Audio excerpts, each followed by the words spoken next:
สายลมเย็นโชยพัดผ่านประสาสนฝูงคนโดยสารออกจากบ้านท่องเที่ยวไปมาลองนัดตะโกนทั้งซุ้มสาวขายข้าชวนกันไปมาไปเฮ็ดเวียกทำงานไปเด้อไปเด้อไปเด้อใครจะไปรถเมล์อย่าได้หันเห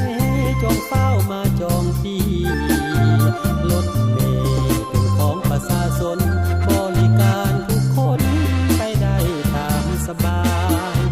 รถมันเล่นวุ่นตามทางทุกคนมุ่งหวังอยากถึงเงินถึงบ้านหับหอมชีวิตผู้โดยสารโซเฟอร์หับประกันให้แก่ความปลอดภัย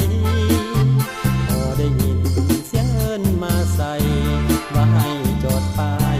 ให้แม่เท่าสีโซเฟอร์เฮานี้จอดให้ทันใจ